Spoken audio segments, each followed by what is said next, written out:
Welcome to the JAMODI podcast, where we interview coaches and leaders to find out not just what they do, but how they do what they do. Becoming the best version of ourselves is JAMODI, just a matter of doing it. How do you build confidence in players? Build confidence in them by number one, instructing them, giving them the tools that they need to be successful, and then holding them accountable. And when they do it, heap praise. Heap praise. Just as loud as you talk to them about what they made, the mistake they made, heap praise in that same tone. Excited. Stop. That was great. That was a great shot. That was a great block out. It was a great pass. Whatever it is, just continue to, and the best time to do it is not in the moment always. Sometimes even off the court. Hey, man, that was great. You're walking down the hall. We were walking over to Dallas Road to take pictures or whatever. That's a great time to talk about some of the great things that they do. I saw it. Let them know you notice it. And when you do that, man, they'll run through a wall for you. They'll do it for you.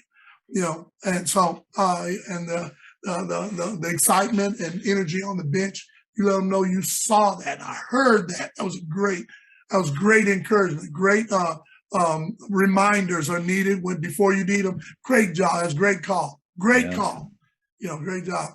People on the bench hollering block out. Hollering side out. What I try to get my guys to echo what I say. Yeah. So it makes sure it's heard out there. I'll call a number for an inbound play. I want them to echo it. I think you have a great nugget right there of not just praising them in that moment, but in those times, because with education, what's so cool is we get to see students randomly throughout the day, and it's not just always at practice. And so, but I think we do this with ourselves and we do this with players. We tend to think about the negative things, the things that either ourselves, we didn't do well, or our players didn't do well. And so instead of when you see Johnny, instead of going to Johnny and saying, hey, here are a couple things I can see that you got to do better. You got to be better at this. Like you have to, even though it might be true and there might be an opportunity for you to teach that, but look for opportunities to praise more. Because you don't know, especially in the middle of the day, like they're walking from one gym to the other, man, you don't know what's going on with them. They might have been they might have just stunk it up in a test or had the girl of their dreams break their heart. They're already feeling low. And now, coach, you're going to come tell me I can't, I'm horrible at this. So I think you're right on the money with that there. Yeah, I try to do that. I'm not perfect at it, but I try to find those moments to build them up when I can, because I'm pretty tough on the court. I'm pretty strict on the court. I have a whole lot of passion.